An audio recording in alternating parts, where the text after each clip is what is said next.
बोलो जयकारा बोल मेरे श्री गुरु महाराज की जय। सभी गुरुमुख प्रेमियों से सब प्रेम जय सच्चिदानंद। आज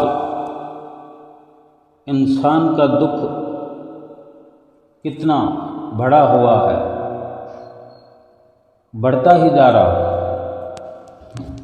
दिन दूनी रात चौगुनी तरक्की कर रहा है। दुख की तरक्की हो रही है, दुख में वृद्धि हो रही है। और जबकि सत्संग में आना जाना होता है, गीता रामायण का, गायत्री मंत्र का, महामृत्युंजय मंत्र, कई ग्रंथ पोथी पाठ रेगुलर करते हैं, पढ़ते रहते हैं, भजन कीर्तन सुनते रहते हैं, फिर भी दुख क्यों बढ़ रहा है? नाम भी लिया है, नामी भी बन गए हैं, नाम तो लिया पर फिर सिमरन कौन करे? लेकिन इतना ही केवल भ्रम पाल लेना कि हमने नाम तो ले लिया, फिर क्यों दुख है? नाम अगर लिया तो फिर नाम को जपते नहीं, सुमरन करते नहीं, तो फायदा कैसे होगा? दुख कैसे मिटेगा? गीता को पढ़ा, पढ़ते रहे, ग्रंथों को पढ़ते रहे, पढ़ते हैं, अमल नहीं करते, घमंड मिटता नहीं, अहंकार बढ़ता जाता है। आज हम भली भांति अपने आसपास देखते हुए हम अपने आप को भी थोड़ा टटोलने का, अपने आप को देखने समझने का भी प्रयास करें कि एक दूसरे से जलन जो है बढ़ती जा रही है, मिटने का नाम ही नहीं लेती। और सत्संग को 40 साल से सुन रहे हैं, 50 साल से सुन रहे हैं, 30 साल से सुन रहे हैं, लगातार सुनते रहते आ रहे हैं। लेकिन क्या हम अगर अपने आप पर ये पहरा लगाएं, अपने आप की खोज करें कि ये सब क्यों हो रहा है? क्या हम सत्संग में तो जाते हैं, सत्संग में क्या सोते रहते हैं? क्या खराटे आने लगते हैं सत्संग में? या कि सत्संग सुन करके उस पर अमल नहीं करते? सत्संग जैसे समाप्त होता है तुरंत ऐसे भागते हैं, वहाँ से ऐसे निकलते हैं जैसे किसी कैद में बैठे हुए थे। किसी को बड़ी जोरों से भूख लग जाती है, किसी को बड़े जोरों से बातें करने की आदत होती है, सो सत्संग से निकलकर वहीं बाहर एक दूसरे से मिलकर बातें करने लग जाते हैं। कोई किसी प्रकार की बातों में मस्त होता है, व्यस्त होता है, कोई किसी प्रकार की बातों में, कोई घर गृहस्थी की बातों में। अगर कोई आपस में एक दूसरे से रिलेशन नहीं है तो संसार की बातें करेंगे, संसार की खबरों की बातें करेंगे। ये चल रहा है, वो चल रहा है, वहाँ ये हो गया, वहाँ हो गया, वहाँ ऐसा हो रहा है, उस शहर में ये हो गया। राजनीति की बातें करेंगे, सरकारों की बातें करेंगे। सत्संग का लाभ कहाँ से होगा फिर? सत्संग का असर कैसे होगा? सत्संग पर तो अमल करने का हमने समझा ही नहीं कि सत्संग पर अमल भी करना है। और सत्संग ने तो यही सिखाया, जितनी देर सत्संग में बैठे, सत्संग में तो यही चर्चा होती है, यही समझाया जाता है, यही सत्संग होता है कि सत्य का संग करो। और हम जो सत्संग से बाहर निकलकर तुरंत इधर उधर की बातों में व्यस्त हो जाते हैं, किसी से भी बातचीत करने लग जाते हैं, जो सत्संग से सब कुछ हटकर है। कोई विरले गुरुमुख ऐसे भी होते हैं जो सत्संग से निकलने पर सत्संग पर ही मंथन करते हुए बाहर आते हैं, मंथन करते हुए घर चले जाते हैं। घर जाकर भी उनका मंथन अपने अंदर में चलता रहता है कि मुझे क्या सुनने को मिला, सत्य का संग क्या समझाया था कि सत्य क्या है, सत्य का संग क्या है। मुझे आज विशेष सुनने को मिला जिस पर मैं अमली कार्रवाई करने का प्रयास करूंगा, अमली कार्रवाई करने की शुरुआत करूंगा। सत्संग में सुने गए शब्दों को अमली जामा पहनाऊंगा। और जो खाने पीने की दिलचस्पी रखते हैं, 2 घंटे 3 घंटे अगर कहीं सत्संग में, कथा वाचन में, कीर्तन में बैठना पड़ गया तो 2 घंटे 3 घंटे बहुत होते हैं। जिनको हजम करना आता है उनके लिए तो और भूख बढ़ रही होती है कि और सत्संग सुनने को मिलता रहे, थोड़ा और मिले। लेकिन जिनको भूख नहीं होती सत्संग की, वो समझते हैं कि कहाँ फंस गए, किसी कैद में आ गए और वहाँ से छूटकर कोई खाने की ओर दौड़ता है, कोई विश्राम की ओर दौड़ता है। भूख भी ऐसे लगती है जैसे कई सालों से भूखे हों, कभी खाया ना हो, या फिर थोड़ी देर होगी तो फिर खाना मिलेगा नहीं। संत महापुरुष बार बार हमको समझाते हैं कि उनके पीछे मत भागो, उनके पांव मत पड़ो। जो कुछ है वो नाम में है। उन सभी वस्तुओं के पीछे मत जाओ जो सत्संग से दूर करने वाली है। सब कुछ जो भरा हुआ है वो सिर्फ और सिर्फ नाम में है, सुमरन में, भजन अभ्यास की कमाई में। पर इस बात को सुनकर भी अनसुना हम कर देते हैं, कर रहे हैं। नित्य प्रति सुनते हैं। जब भी सत्संग होता है, जहाँ भी सत्संग होता है, तो ये एक इशारा अवश्य मिलता है। और बार बार उसी जगह बैठे हुए सत्संग में, नाम सुमरन में सब कुछ भरा हुआ है, इस बात का जिक्र कई बार होता है। पर या तो सुनने की इच्छा नहीं है, या दिलचस्पी नहीं है, या अनमने मन से बैठे हुए हैं, यानी सुनकर भी अनसुना कर रहे हैं। लेकिन बहुत सी इस प्रकार की भी तत्परता देखी जाती है कि बहुत से प्रेमी आगे से आगे बैठने के लिए भी दौड़ पड़ते हैं, आगे से आगे बैठना चाहते हैं, आगे से आगे दर्शन करना चाहते हैं, नज़दीक से नज़दीक बैठकर दर्शन करना चाहते हैं, सामने से बैठकर दर्शन करना चाहते हैं। दर्शन केवल कर लेने से फायदा नहीं होगा। दर्शन करके अमल करने का जो हमारे अंदर जज्बा हो, दर्शनों को अपने अंदर, अपने तस्वुर में बिठाने का जज्बा हो, ख्याल हो, लगन हो, तो फायदा होता है। सब कुछ है तो केवल सुमरन भजन ध्यान में, सेवा में, सत्य का संग करने में। लेकिन अगर गुरमुख होकर, नामदानी होकर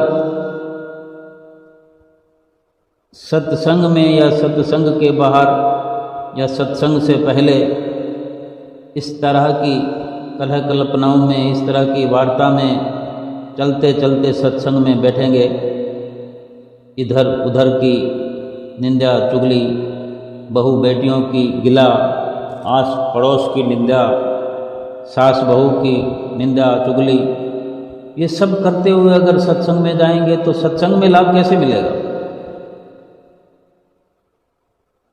सत्संग में बैठकर भी फिर उसी प्रकार का चिंतन होता रहेगा कि जिसको हम करते हुए,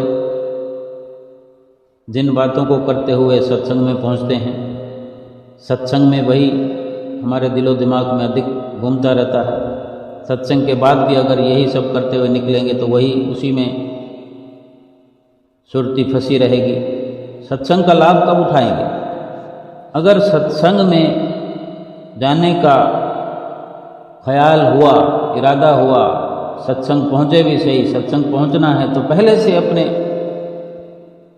अंदर जो विचार हैं सत्संग वाले बनाने चाहिए कि मैं सत्संग जा रहा हूँ, सत्संग जाऊँगा, मुझे सत्संग जाना है। 2 दिन पहले से, 3 दिन पहले से, या साप्ताहिक प्रोग्राम होता है कि रविवार हमको सत्संग जाना है, तो रविवार जैसे सत्संग से निकलते हैं, सत्संग की समाप्ति पर अमली कार्रवाई शुरू हो जाए और साथ साथ में ये ख्याल लगा रहे, ये ख्याल बना रहे कि फिर रविवार 7 दिन के बाद आएगा, 7 दिन के बाद फिर इसी सत्संग स्थल पर आना है, संतों महापुरुषों की नज़दीकी में आना है, संतों महापुरुषों की वाणियों को फिर सुनने का सौभाग्य मिलेगा। तब तक ये खोज हम करते हैं कि जो हमने सुना उस पर कैसे अमल किया जाए, कैसे अमल करने का तरीका हमको बताया गया, क्या क्या समझाया गया।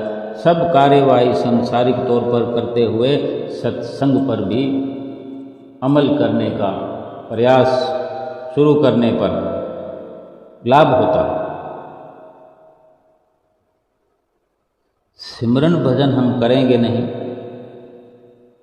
जब जब भजन अभ्यास करने का समय होता है या हमको करना है, ये हमने मान भी लिया हो, लेकिन वो समय कभी आए ही नहीं 24 घंटे में।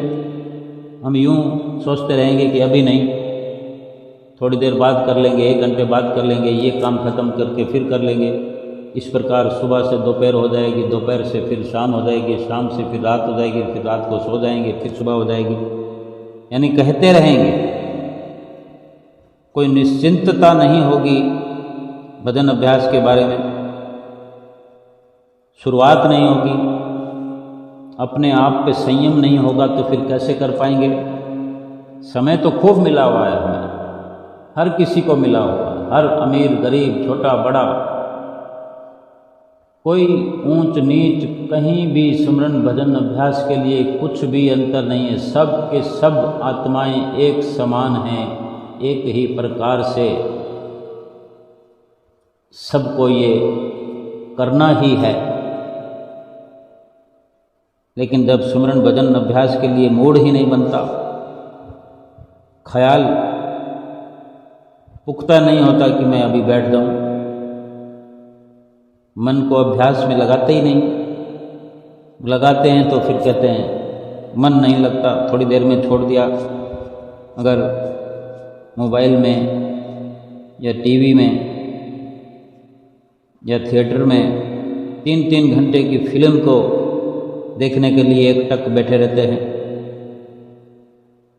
कहीं पार्टियां हों, पिकनिक हो या कोई फंक्शन किसी भी प्रकार का हो, 3-3 घंटे 5-5 घंटे सारा दिन का प्रोग्राम होता है। विवाह शादी में थक जाते हैं, अपने आप को थका देते हैं, कुछ मिलना मिलाना नहीं होता, उसको अटेंड करने में थक जाते हैं। लेकिन जरूरी समझकर उसको अटेंड करते हैं, अपना समय वहाँ पर खर्च करते हैं, फिक्स समय पर पहुँचते हैं, जिस दिन बुलाया जाता है उसी दिन पहुँचते हैं। उस प्रोग्राम में जितने बजे प्रोग्राम होने वाला है समय पर पहुँचते हैं। नहीं तो सोचते हैं कि इज्जत का सवाल है, अपमान हो जाएगा, मान सम्मान की बात है। और जो 2 घंटे 3 घंटे भजन अभ्यास की अगर बात हो तो फिर हम नहीं समझते कि इज्जत की बात है, इज्जत का सवाल है, मर्यादा की बात है। क्योंकि कोई समय तो ऐसा आएगा जब पूछा जाएगा कि भजन अभ्यास कितना किया। जब भजन अभ्यास के नंबर देखे जाएंगे कि जीवन भर में कितना भजन अभ्यास हुआ, कितना सत्य का संग हुआ, या सारा दिन झूठ के ही सहारे खड़े रहे, सारा दिन महीने साल गुजर जाएंगे, पूरी उम्र व्यतीत हो जाएगी झूठ का सहारा लेकर चलते हुए, झूठ के सहारे रहते हुए, फिर क्या इज्जत नहीं जाएगी? वो इज्जत का सवाल नहीं होगा।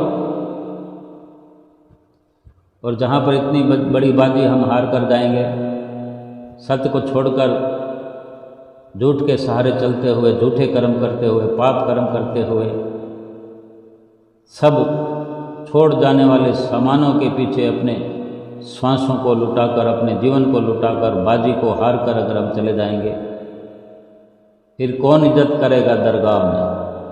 दरगाह में कौन पूछेगा हमें? इतने इतने घंटे हम यूं ही नष्ट कर देते हैं। जो काम काज शरीर के लिए किया जाता है, शरीर के लिए लालन पालन के लिए जो व्यवस्था की जाती है, रुपया पैसा कमाया जाता है, उसके लिए कोई मना नहीं, संत महापुरुष मना नहीं करते, ग्रंथों में शास्त्रों में कहीं जिक्र नहीं है।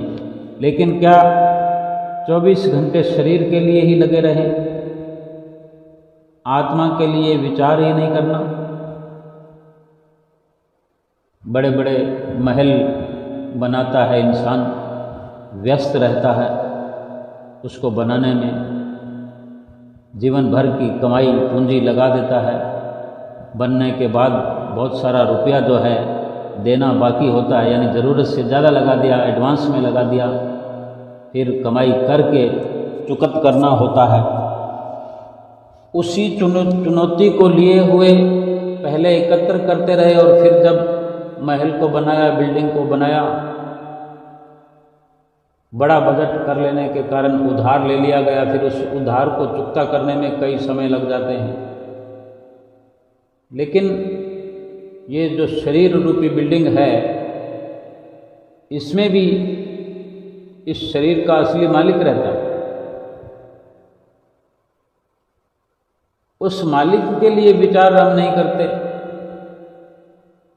उस मालिक के लिए जो अंदर का ठिकाना है, जहाँ पर वो मालिक जीवात्मा विराजमान है, उसको क्या तकलीफ है? ये शरीर जो है जीवात्मा का मकान है, ये शरीर धीरे धीरे कमज़ोर होता चला जाता है और एक दिन समाप्त हो जाए, संपूर्ण तौर से ये इसकी मियाद समाप्त हो जाएगी। तो फिर उस जीवात्मा का क्या होगा? बिना घर के वो कहाँ रहेगी? यानी इस शरीर को रखने के लिए जो मकान हम बनाते हैं, अच्छे से अच्छा बनाते हैं कि 100 साल तक मियाद हो, 500 साल तक मियाद हो, उसकी बढ़िया से बढ़िया ईंट, गारा, सीमेंट अधिक से अधिक लगाते हैं, बढ़िया बढ़िया मार्बल लगाते हैं, कितना सुंदर बनाते हैं कि शरीर को तकलीफ़ ना हो। लेकिन इस शरीर को भी सुंदर बनाते हैं, लेकिन शरीर पर चाहे जितना मेहनत करें, क्या उस जीवात्मा को कोई लाभ हो रहा है? ये हमने विचार किया। जिस प्रकार मकान बना करके विचार करते हैं या नहीं करते हैं, लेकिन करना चाहिए कि जिसने महल बनाया, क्या वो इंसान महल में आराम से कभी रह पाया, सुकून से रह पाया? क्या उसको कभी वक्त मिला कि उस मकान को बनाने का लाभ भी उठाए, या कहीं और भागता रहता है? पहले पैसा इकट्ठा करने की धुन सवार थी, जब महल बनने की बारी आई तो कुछ पैसा कर्ज हो गया, फिर उसको चुकता करने की चिंता में, परेशानी में लग करके भागम भाग की ज़िंदगी को अपनाते हुए उस महल का, मकान का सुख कभी भोगा नहीं, और फिर किसी न किसी उधेड़ बुन में ही इंसान लगा रहता है। ये इकट्ठा करना है, वो इकट्ठा करना है, एक के बाद सांसारिक कार्यों की बढ़ोतरी होती रहती है। कभी मकान बनाना है, कभी बच्चों की शादियां करनी है, कभी बिजनेस संभालना है, और इतने में इन कामों को करते हुए कहीं न कहीं से कोई परेशानियां खड़ी हो जाती है। कभी कोई पुत्र की परेशानी है, कभी दामाद की परेशानी है, कोई बहू की परेशानी है, कभी बिजनेस कमज़ोर होने लगता है। यानी ये चिंताओं का दौर चलता रहता है। इतनी चिंताओं में रहते हुए अगर थोड़ी चिंता जीवात्मा की भी की जाए तो कोई फर्क नहीं पड़ता। महापुरुष तो यही फरमाते हैं कि जीवात्मा की पूर्ण तौर पर चिंता करते हुए भगवान का चिंतन करना चाहिए, आत्मा को चिंतन में लगाना चाहिए, अपनी सुरती को, अपने तस्वर को, मन को भगवान के नाम में जोड़ करके रखना चाहिए। मकान भी बनाते रहें, महल भी बनाते रहें, कर्ज नहीं होना चाहिए। क्यों कि जो मेहनत की है उसी दायरे में सुविधा अपने लिए बनाएं, फिर उस सुविधा, उस आराम को भोग करके, भोगते हुए आगे का कदम बढ़ाएं। कुछ ठहराव अपने मन में लाएं, अपने अंतःकरण में कुछ ठहराव होता हुआ लाभ की तरफ ले जाए। जीवात्मा की चिंता करते हुए भगवान नाम में लग करके जीवात्मा जो इस शरीर में जाने कब से है इंतज़ार में कि कम से कम इस मनुष्य जीवन में तो मुझे लाभ हो जाएगा, परमात्मा से मिलने का अवसर मिल पाएगा। लेकिन इंसान अगर सांसारिक प्रवृत्ति में रहते हुए सांसारिक नज़रिए से ही अपना समय, तन, मन, धन, श्वास, शरीर सब कुछ संसार पर निछावर करता रहेगा और जीवात्मा को सदा सदा भुला करके, सब कुछ खाली करके, खाली हाथ इस दुनिया से जाएगा, यहाँ भी दुखी और आगे भी दुख। आज का इंसान इसीलिए दुखी है कि जो हिसाब हमको करना चाहिए जीवात्मा का ख्याल करते हुए वो हम नहीं कर रहे, और जो हिसाब हम कर रहे हैं, लगा रहे हैं, घर के खर्चों का हिसाब लगा रहे हैं, घर बनाने की चिंता कर रहे हैं, परिवार बनाने की चिंता कर रहे हैं, रुपया पैसा बैलेंस, कोई शादी आने वाली है, 10 साल के बाद शादी है तो अभी हमें चिंता है, 20 साल के बाद शादी करनी है बच्चों को बड़ा करते हुए, तो वो सब चिंता है।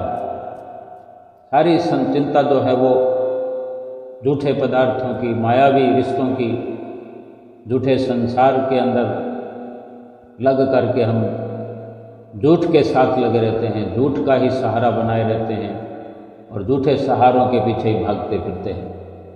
जो जीवात्मा जन्म जन्मांतरों से दुखी है, परेशान है, मनुष्य जीवन में भी उसे सुख और चैन की प्राप्ति हम नहीं होने देते।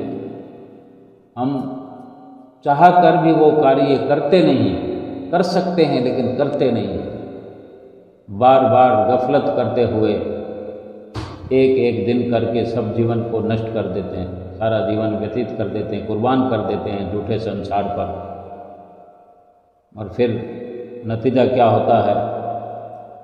फिर से वही 84 लाख योनियाँ, दर दर की ठोकरें। अगर हम चाहते हैं तो आज की आज ही हम शांति को प्राप्त कर सकते हैं, सुख को प्राप्त कर सकते हैं, आत्मिक सुख प्राप्त कर सकते हैं। जो सतगुरु को याद करने मात्र से, सतगुरु की जो हिदायतें हैं, जो उनकी समझाइशें हैं, हमें जो चिताया है, चिताते रहते हैं, हमें जीवन का लाभ समझाते हैं, जीवन का नफ़ा नुकसान समझाते हैं, उनको समझने का प्रयास करें। उनमें अपनी सुरती को लगा करके, उसमें मन लगा करके, मन को अंकुश में रखते हुए मालिक के भजन सुमरण में लगे। भजन बंदगी का संबंध मन और आत्मा के साथ है, शरीर से नहीं है। शरीर तो केवल मुहैया कराया गया है, कुदरत की तरफ से ये रचना रचाई गई है, मालिक की तरफ से ये दया हुई है कि इस मनुष्य शरीर में मन और आत्मा को विजय दिलाई जा सकती है। शरीर से सुविधा मिलती है, शरीर एक साधन है, एक हथियार है कि शरीर के द्वारा ही आत्मा को परमात्मा से मिलाने की सफलता मिल सकती है। शरीर तो पहले हम बहुत प्राप्त करके आए हैं, लेकिन उन शरीरों में वो साधन बनकर आत्मा को परमात्मा से मिलाने का यत्न नहीं किया जा सकता। उन शरीरों में वो शक्ति नहीं, वो ताकत नहीं। आत्मा को परमात्मा से मिलाने की जो शक्ति है वो मनुष्य शरीर के अंदर है, वो विशेषता मनुष्य शरीर में है। तो मनुष्य शरीर जबकि मिला हुआ है तो फिर ये शौक़ पैदा होना चाहिए अपने अंदर, ये लगन होनी चाहिए कि हमें वो मौका मिल गया है। किसी वस्तु की हमें अगर तलाश हो, वो वस्तु मिल जाए, किसी रिश्ते की तलाश हो वो मिल जाए, किसी धन की तलाश हो वो मिल जाए, जैसे किसी को मकान की तलाश होती है, मकान मिल जाता है, सारी व्यवस्था हो जाती है तो उस मकान में रहकर कितनी खुशी होती है। किसी को नौकरी की तलाश हो, ज़रूरत हो, वो मिल जाए तो कितनी खुशी होती है। तो मनुष्य शरीर की भी तलाश थी, जीवात्मा को तलाश थी, इस जीव को तलाश थी। तो मनुष्य शरीर मिल गया तो तलाश पूरी हुई, तो हमें खुशी होनी चाहिए। हमने कब खुशी मनाई?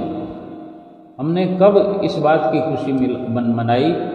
कब खुशी हुई हमें कि मनुष्य जीवन दुर्लभ है, बार बार नहीं मिलता, मनुष्य जीवन एक अनमोल रत्न है। कब इस प्रकार से हमने सोच विचार किया? और अगर किया होता तो संसारिक कामों में रात और दिन नहीं उलझे हुए होते, और संसारिक कार्यों में उलझ उलझ कर रात और दिन दुखी नहीं हो रहे होते। अपने लक्ष्य को हासिल कर लिया होता, अपने लक्ष्य को हासिल करने के रास्ते पर चल पड़े होते। और जो अपने लक्ष्य पर चल रहे हैं, जो अनन्य गुरुमुख अपने जीवन के मकसद को पाने के लिए चल पड़े हैं, जिन्होंने जीवात्मा की चिंता करते हुए, जीवात्मा का ख्याल करते हुए, जीवात्मा को परमात्मा से मिलाने का यत्न शुरू कर दिया है, उनसे पूछा जाए तो वो दुखी नहीं है, वो दुखी हो नहीं सकते, उन्हें कोई दुखी कर नहीं सकता। क्यों? कि उन्होंने रास्ता जो है सुखों वाला रास्ता प्राप्त कर लिया है, सुखों वाले रास्ते पे चल पड़ा है।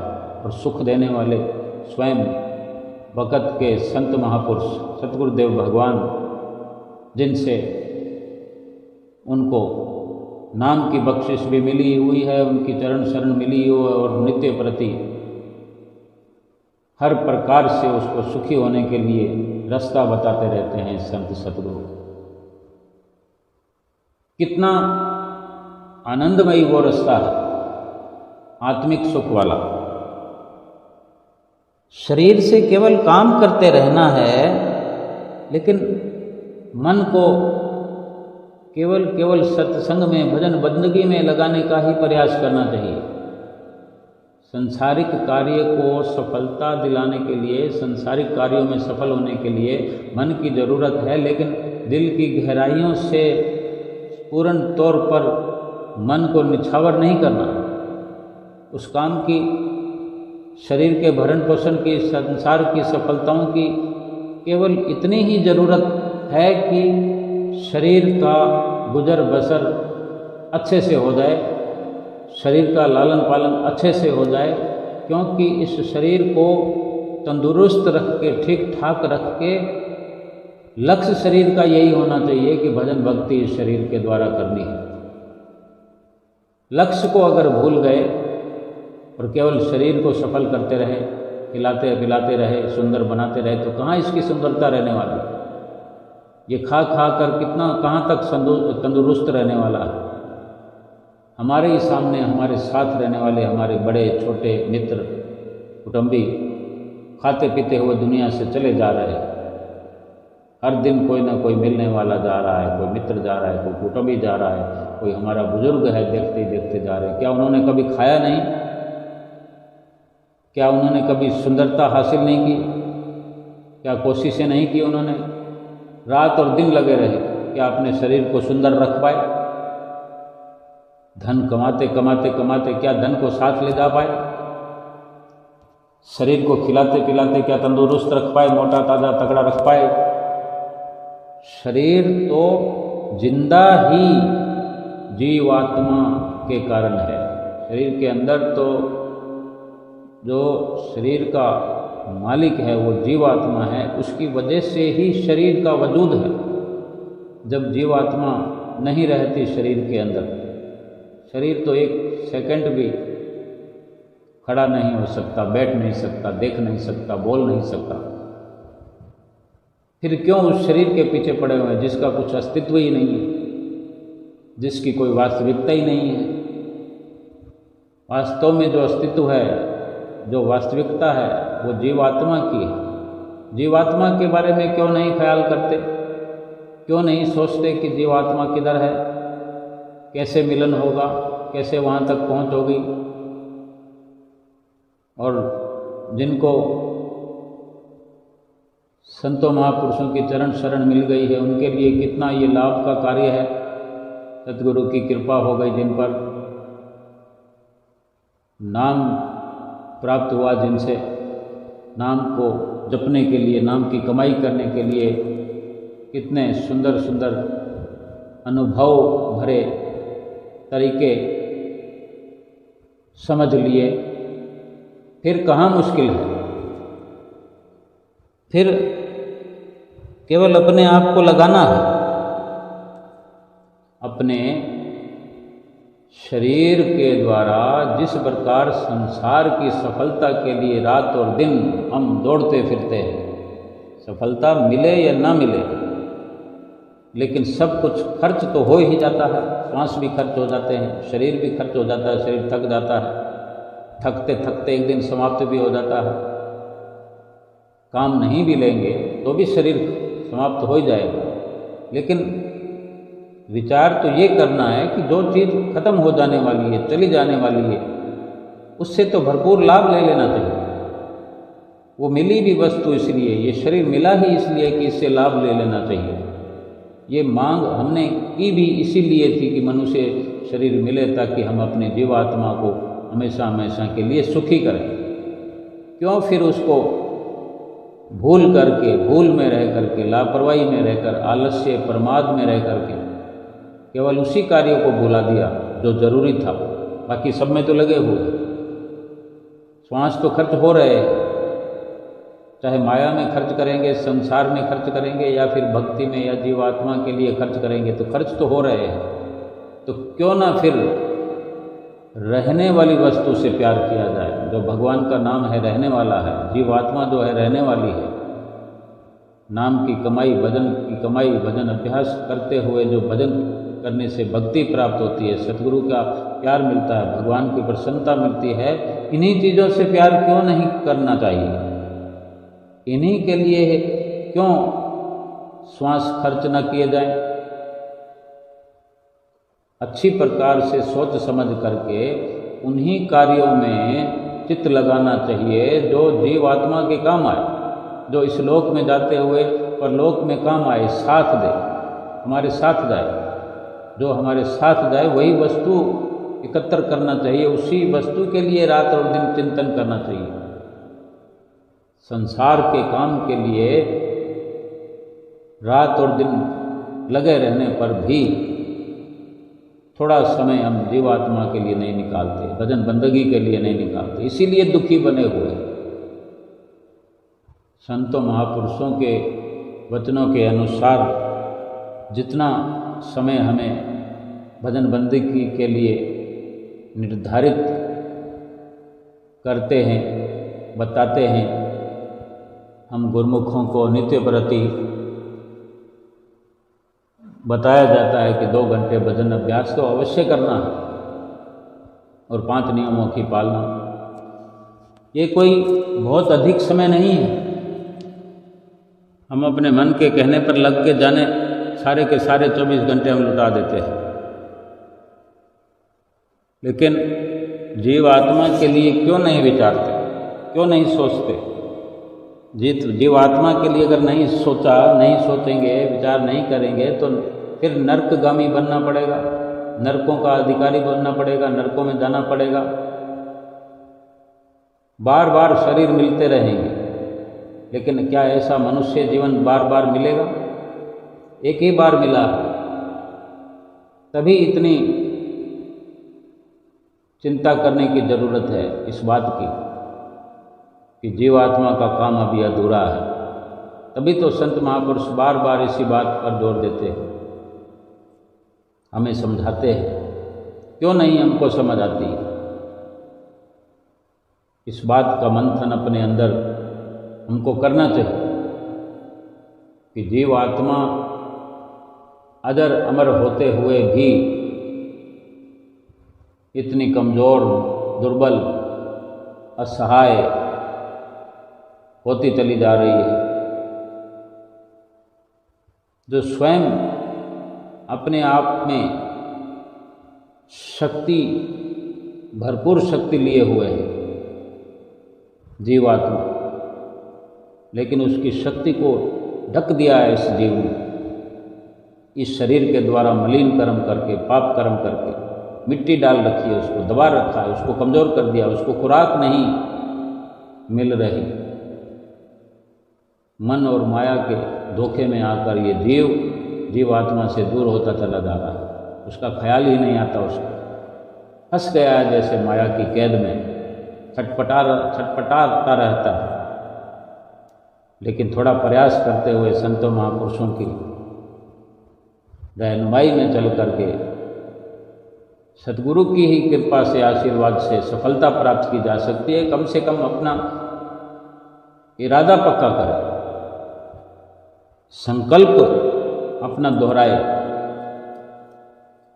मन को काबू में करके ये शुरुआत करे कि अभी का अभी मैंने कुछ विशेष करना है अपनी जीवात्मा के लिए, 84 लाख योनियों से मुक्ति प्राप्त करने के लिए, 84 लाख योनियों से छूटने के लिए। इतनी बड़ी कैद 84 लाख योनियों की, अगर किसी को जानबूझकर गलती की हो किसी ने, या अनजाने में गलती की हो, किसी भी प्रकार से अगर 2 साल की कैद हो जाए, 1 साल की कैद हो जाए, तो कैसे छटपटाने लगता है और यत्न करने लगता है कि मैं छूट जाऊं, मेरी जमानत हो जाए, इतनी ऊब हो जाती है।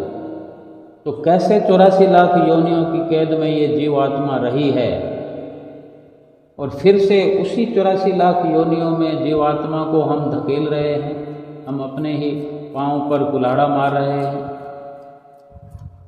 इतना बड़ा दुख स्वयं अपनी लापरवाही से हम प्राप्त करने को पहुंच रहे हैं, इतने बड़े दुखों की गर्त में, खड्डे में जा रहे हैं, और हम सोचते हैं कि हम अक्लमंद हैं, बुद्धिमान हैं। किस बात का घमंड करते हैं, किस बात का अहंकार है हमें कि हम 84 लाख योनियों में जाने वाले कर्म कर रहे हैं, 84 लाख योनियों के अधिकारी बनते चले जा रहे हैं, मजबूती से 84 लाख योनियों की ओर बढ़ते चले जा रहे हैं। इस बात का घमंड है? क्या ये घमंड करने वाली बात है? ये अफसोस करने वाली बात है, ये दुख मनाने वाली बात है, दुखित होने की जरूरत है। ये बहुत बड़ी दुखद अवस्था हम अपने नज़दीक ला रहे हैं। आज ही हम अगर अपने संकल्प को इस प्रकार से दोहराएं, अपने मन को तटस्थ करते हुए कि हमने जीवात्मा का उद्धार करना ही करना है, अभी का अभी, अभी इसी पल से हमने शुरुआत करनी है। हमने अपने कर्मों का जो कांटा है वो बदल देना है कि पहले मायावी बनकर कर्म करते थे, मन के कहने में लगकर कर्म करते थे, केवल संसारिक कर्म करते थे, शरीर के लिए सुविधा करते थे, व्यवस्था करते थे। आज से, अभी से हम जीवात्मा के लिए शुरुआत कर रहे हैं।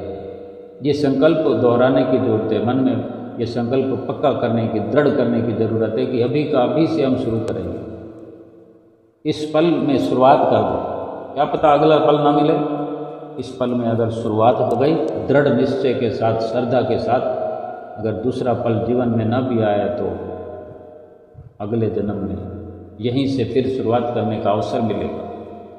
84 लाख योनियों में जाने से बच जाएंगे अगर दृढ़ निश्चय, सत्यता पर अडिग होकर चलने का और जीवात्मा को परमात्मा से मिलाने का इसी पल संकल्प कर लिया और शुरुआत कर दी, भजन सुमरन की शुरुआत कर दी।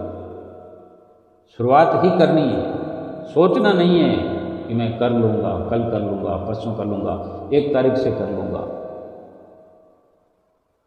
अपने विचारधारा को सकारात्मक बनाना।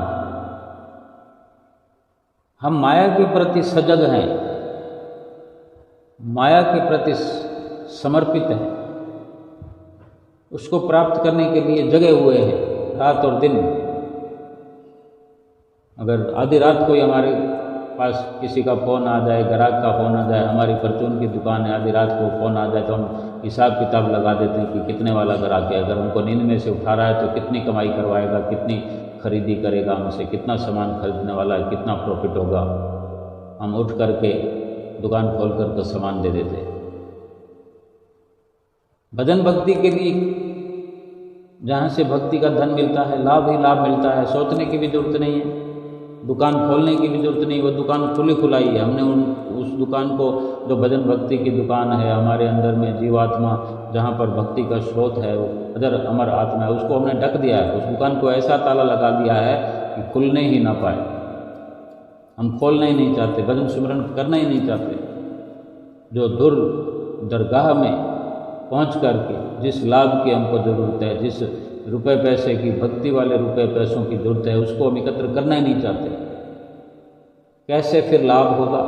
फिर जब जीवात्मा के लिए कुछ बचेगा ही नहीं तो 84 लाख योनियों में गिराई जाएगी, जन्म दर जन्म, फिर जन्मना मरना, जन्म और मृत्यु के चक्कर में, उसके गेड़ में फंस करके फिर रात और दिन वही पुकारें करते रहेंगे, हे प्रभु मुझे मौका दो, मुझे मनुष्य जन्म की प्राप्ति हो, मुझ पर दया करो, मैं मनुष्य जन्म में आपका भजन करूंगा, मैं अपनी जीवात्मा को हमेशा हमेशा के लिए इस 84 की कैद से छुड़ाना चाहता हूँ। इस प्रकार की फरियादें करते हैं। और अभी जो ये अवसर मिला हुआ है, इसी अवसर के लिए फरियाद करेंगे तो फिर अभी अवसर मिला हुआ है, उसका लाभ प्राप्त क्यों नहीं करते हम? पछतावे वाले कार्य क्यों करते हैं? क्यों करना चाहिए पछतावे वाला कार्य? क्यों ना लाभ उठा लिया जाए वक़्त रहते, समय रहते, लाभ कमा करके, नफ़ा कमा करके, हर वक़्त हर पल खुशी में, आत्मिक सुख में, सच्चे सुख में, नाम और भजन बंदगी की कमाई करते हुए शांत चित्त रहकर इस संसार में जीवन व्यतीत क्यों नहीं करें? और फिर परलोक भी सुहेला जिससे हो वो कार्य क्यों ना करें? जहाँ भी हर पल में सुखी हुआ इंसान आगे बढ़ता जाता है। सुख भी कौन सा? ये छोटे मोटे सामानों का सुख नहीं। कुछ खाने को मिल गया तो थोड़ा सुख मिल गया, कुछ पहनने को मिल गया तो थोड़ा सुख मिल गया, ये कोई सुख नहीं है। ये लोभ और लालच के पुलिंदे हैं, इनमें फिर आग बढ़ती जाती है। इनमें सुख समझना ही नहीं चाहिए। अगर नोटों की गड्डियाँ भी मिल जाए, भ्रमित नहीं होना। हमारा प्रारब्ध जो है वो हमारे साथ में है और कुदरत उसकी व्यवस्था करती है। कुदरत सारी मदद हमारी करती है। जो लिखा है वो मिलेगा। उसमें केवल इशारे मात्र, पुरुषार्थ मात्र हम मेहनत भी करें, उसमें लगे रहें, लेकिन हमारा लक्ष्य है जो वो भूलना नहीं चाहिए। हमारा लक्ष्य जो है मनुष्य जीवन का, वो केवल और केवल यही है कि अपनी जीवात्मा को परमात्मा से मिलाना है। जीवात्मा जो 84 लाख योनि में भटक रही है, इसको 84 लाख योनियों की कैद से छुड़ाना है, वहाँ से हमेशा हमेशा के लिए छुटकारा प्राप्त कराना है। एक बार छुटकारा प्राप्त हो गया, एक बार मालिक के कुल से ये जीवात्मा जिस परमात्मा की अंश है उस परमात्मा से एक बार मिल जाए, फिर सारा काम ही खत्म। फिर नहीं कुछ करने की ज़रूरत पड़ेगी। लेकिन इस मनुष्य जीवन में भरपूर मेहनत करने की ज़रूरत है। वो यही है कि रात और दिन इस बात का ही ख्याल रहना चाहिए कि कहीं मेरा श्वास जो है वो खाली तो नहीं जा रहा है, कहीं मेरा समय जो है बिना नाम की कमाई के तो नहीं जा रहा है, बिना भजन बंदगी के खाली तो नहीं जा रहा है। जब संसारिक कार्य कर रहे होते हैं, अपने दुकान में, बिजनेस में कार्य कर रहे होते हैं, उस वक़्त भी अपने अंदर से ये लगन लगी रहे। ग्राहकों से पैसा लेते रहें, सामान देते रहें, दुकान को खोलते रहें, दुकान को बढ़ाते रहें, रोज़ दुकान आते रहें, जाते रहें, अपना बिजनेस करते रहें, सब कुछ करते रहें, लेकिन अपने अंदर ये ललक लगी रहे, ये लगन लगी रहे कि मेरी जीवात्मा परमात्मा से मिलने का आसान सफ़र कर रही है। क्योंकि उसको अगर सफ़र हम करवा रहे हैं, नित्य नियमों की पालना कर रहे हैं, भजन अभ्यास कर रहे हैं, तो ये वही कार्रवाई है कि वो अपने परमात्मा से मिलने के लिए आगे कदम दर कदम आगे बढ़ाते हुए अपना सफ़र कर रही है। रूहानी सफ़र तय हो रहा, अंदर से ये खुशी बनी रहे, ये लगन लगी रहे। कहीं भूल चूक हो भी जाए तो अधिक से अधिक प्रयास यही होना चाहिए कि अपनी भूल का सुधार हो जाए, अपनी चूक का सुधार हो जाए, क्योंकि साथ के साथ जो सुधार होता रहता है आगे आत्मिक भजन बंदगी में, आत्मा की भलाई में बाधा बढ़ती नहीं है। अपना समय जो है वो लेके लगता रहता है। बार बार हम स्वयं की तुलना दूसरों से करते रहने से खुद के गुण और विशेषता छिप जाती है। इसलिए खुद के महत्व को समझें। किसी से तुलना करने की बजाय हमें जो संतों महापुरुषों ने समझाया होता है, बताया होता है, नित्य प्रति बताया जाता है, उनके वचनों पर अमल करके जीवात्मा को ही हर वक्त लाभ पहुंचाने के बारे में चिंतन करें और चिंता करें कि आज का चिंतन हमारा हुआ कि नहीं हुआ, आज भजन अभ्यास हुआ कि नहीं हुआ, नित्य नियमों की पालना हुई कि नहीं हुई। ठीक से नहीं कर पाते हैं हम, ये तो पक्की बात है। जब करने और ना करने पर ही बात अड़ी हुई है तो फिर ठीक से कहाँ कर पाएंगे। लेकिन करने के लिए हर वक्त अपने आप को प्रेरित करते रहें कि किया कि नहीं किया। ठीक से तो सतगुरु अपने आप करवा देंगे, लेकिन मात्र कहना मानकर निर्धारित समय को 2 घंटे भजन अभ्यास करना है, वो उसको याद रखते हुए, जिम्मेदारी में रखते हुए वो समय तो देना ही देना है। ठीक और ना ठीक को अपने आप सतगुरु स्वयं देख लेंगे। हमने अगर आज्ञा का पालन कर लिया तो बाकी सब कुछ सतगुरु जिम्मेवार है, वो सब करेंगे, कर रहे हैं, करते रहेंगे। इसलिए अपने समय का सदुपयोग करना है। श्वासों की बाजी जो लगानी है वो जीवात्मा के लिए लगानी है। शरीर के रहते शरीर के साथ ही ये समझ आने लग जाए, दिखने लग जाए कि मेरा शरीर सार्थक हो गया, मेरे श्वास सार्थक हो गए, मेरा मनुष्य जन्म सार्थक हो गया। ये सतगुरु की कृपा से सब सफल हो जाए, यही इस मनुष्य जीवन का लक्ष्य है। बोलो जयकारा बोल मेरे श्री गुरु महाराज की जय।